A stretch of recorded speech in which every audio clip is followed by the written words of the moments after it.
선교사 김대인. 세상에 둘도 없는 선택. 코이라는 신기한 물고기는 어디에서 자라냐에 따라서 크기가 달라진다. 어항에서는 손가락 길이로 자라고 연못에서는 손바닥 크기 정도로, 강에서는 양팔 길이까지 자란다. 어항 속 코이가 연못에 처음 갔을 때 어떤 생각이 들었을까? 넓은 곳을 휘젓고 다니는 물고기들을 보고 두려웠을지 모른다. 그러나 강으로 가면 코이는 더 놀랐을 것이다. 어항 속에서는 누릴 수 없는 넓고 깊은 세계를 경험했기 때문이다. 인간의 마음 세계도 코이와 비슷하지 않을까? 어항처럼 좁은 마음으로 힘겨워하는 사람이 있는가 하면 연못이 전부인 양 신나게 사는 사람도 있다. 또 망망대해 같은 마음으로 조용히 자유롭게 살다가는 사람도 가끔 있을 것이다. 그런데 어떤 물고기도 스스로 어항을 나와 연못으로 갈 수는 없다. 누군가의 손길이 필요하다. 사람의 마음도 좁은 곳에서 넓은 곳으로 저절로 옮겨지지 않는다. 이끌어주는 존재가 있어야 더 크고 넓은 세계로 갈 수 있다. 여기 자신의 울타리 안에서 자족하며 살다가 어느 날 스승을 만나 더 행복한 세계로 나아간 한 사람을 소개한다. 칠흑처럼 캄캄한 밤, 총성이 정막을 가른다. 이어서 유리창 깨지는 소리에 누군가의 비명이 들렸다. 온 세상이 코로나로 신음하고 있는 가운데 미얀마의 또 다른 큰 고통이 시작된 것이다. 언제 날아올지 모르는 폭격과 쿠데타군의 침입으로 불안이 감도는 저녁, 양군의 어느 교회에 사람들이 하나둘 모여들었다. 그리고 김대인 선교사 주변에 둘러앉았다. 침묵이 한동안 흐르고 누군가 입을 열었다. 사님, 가실 거죠? 언제 떠나실 거예요? 가더라도 몰래 떠나지 말고 우리를 기억해달라는 애절함이 목소리에 실려 있었다. 내가 어딜 가요? 다들 집으로 돌아가잖아요.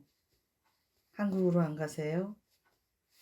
여기에 내 집을 놔두고 어디로 가란 말입니까? 한치의 흔들림도 없이 그는 말을 이어갔다. 내가 대한민국 사람인 것은 맞습니다. 그러나 미얀마 20년을 살면서 이곳이 내 나라가 되었습니다. 나는 미얀마를 사랑하고 미얀마 사람들도 사랑합니다. 여러분과 같이 나는 여기서 뼈를 묻을 생각입니다. 사람들의 눈시울이 일렁거렸다. 사실 지키고 돌볼 웅덩이만 없다면 군부의 총탄도 보이지 않는 바이러스의 공격도 두려울 이유가 없다. 어떤 상황에서도 그는 미얀마에서 한 걸음도 떼지 않겠다고 다짐했다. 해맑은 소년 김대희는 우등생들이 간다는 거창 대성고등학교에 입학했고 뛰어난 사람이라고 스스로를 믿으며 열심히 공부했다. 그런데 대학 입학은 원대로 풀리지 않았다. 그의 인생의 첫 장애물이 등장하는 것이다. 재수, 삼수도 모자라 사수까지 간 그는 구겨긴 조깅처럼 뭔가 잘못되고 있음을 감지한다. 내가 하려고만 하면 뭐든지 할 수 있다고 생각한 것이 틀렸구나. 희망이 없었다. 집으로 내려온 그는 저녁이면 소주병을 쥐고 들판을 베개였고 그는 사람 만나는 게 싫어서 잠만 잤다.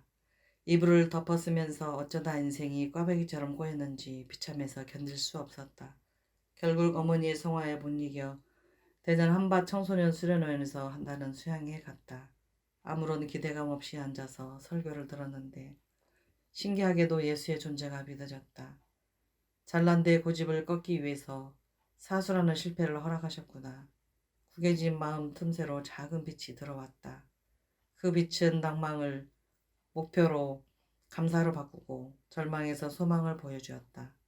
세상을 창조하신 하나님 고맙습니다. 못난 저를 구원해 주시고 좋은 직장에 사랑하는 아내와 아들딸도 주셔서 저는 너무 행복합니다. 주일은 가족 모두 교회에 가서 예배를 드리고 헌금도 하고 봉사도 합니다. 저는 지금 이렇게 사는 것이 좋습니다. 인생이 즐겁습니다.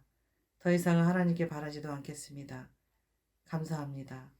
즐겁고 행복한 건 분명한 사실인데 이게 인생의 전부인가라는 의구심이 생기는 것을 떨쳐낼 수 없었다.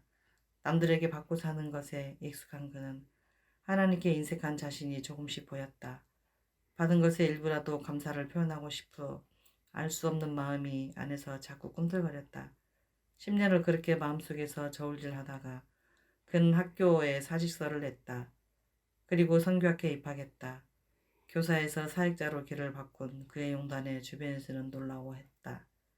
그러던 어느 날 그가 속한 선교회에서 말하길 김대인 전도사가 미얀마 사람들을 위해 일하면 좋겠다고 했다. 큰일을 하라는 건데 기쁘게 들리지 않았다. 내가 열심히 하나님을 섬기고 있는데 왜 선교를 가라는 거야? 이건 그만두라는 소리야. 내 인내는 여기까지야. 인터넷에서 미얀마를 검색해보니 더 자신이 없었다. 황급빈 탁과 불상이 가득하고 미얀마 글에는 동글동글한 라면 부스러기 같았다. 동남아에서 가장 빈곤하고 군부 독재가 지배하는 나라다. 게다가 90% 이상이 불교 신자였다. 미얀마 국민들에게는 불교는 종교를 넘어서 신념이자 생활 그 자체였다. 이런 나라에서 선교를 하라니 버티고 버티다가 그는 스승을 찾아갔다.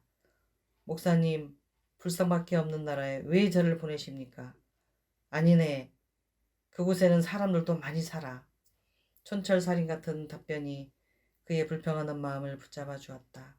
어두운 곳만 응시하고 있으니 부정적이고 암담한 만 보였던 것이다.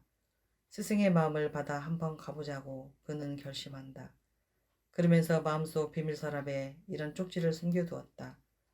3년만 살아보자. 그리고 나서 도망가도 듣지 않을 거야. 찾아오는 사람도 없고 찾아갈 곳도 없었다. 그곳에 살려면 그는 말부터 배워야 했다. 현지인의 도움을 받아 꼭 필요한 문장 500개를 열심히 외웠다. 발음이 안 되면 지나가는 초등학생을 붙잡고 물어봤다. 그러다가 가을 동화라는 한국 드라마인가 인기몰이를 하면서 그는 드라마 자막을 일일이 노트에 받아 적으며 공부했다. 그렇게 독학으로 습득한 언어 실력이 나중에는 현지인을 훌쩍 넘어섰다. 100명 이상이 모이는 행사를 하려면 정부 허가가 있어야 했고 외국인이 설교하는 것은 특히 더 어려웠지만 미얀마 사람들을 위해 꼭 필요한 일이었기에 마음을 정하고 움직였을 때 그 길들이 하나둘 열렸다. 행사를 하고 나면 성도들이 몇 배로 늘어나 교회가 우후죽순처럼 커져갔다. 교회만 쑥쑥 자란 게 아니라 사역자들도 성도들도 함께 성장해 갔다. 자신의 좁은 마음에서 벗어나 마음을 조금 넓히자 스승이 하고 있는 일을 그도 그대로 하고 있으며 해보고 싶었다. 미얀마 사람들을 위해서 스승처럼 일하자. 그는 먼저 합창단을 만들었다. 창단 14년째인 진달래 합창단은 현지 합창단원 40명에 오케스트라 단원 30명으로 미얀마에서 가장 큰 규모가 되었고 큰 최고의 합창단이 되었다. 물론 처음부터 그런 것은 아니었다. 미얀마는 학교에 음악 수업이 없어서 사람들이 도레미조차도 모르고 공연 문화가 아예 존재하지 않는다. 그런데 교회 성도들이 언제부턴가 한국 클래스 합창단들의 공연 영상을 보고 노래를 따라 부르기 시작했다. 그는 고개를 끄덕였고 그 일을 계기로 합창단이 정식으로 만들어졌다. 얼마 뒤 그들이 준비한 크리스마스 칸타타 첫 공연을 본 그는 펑펑 울고 말았다. 강으로 바다로 갈 사람들을 자신이 어항 속에 집어넣고 있었다는 사실을 깨달아서였다. 행복을 찾아가는 마음을 넣어주면 되는 것이었는데 사이에 그에게 고통스러운 일도 있었다.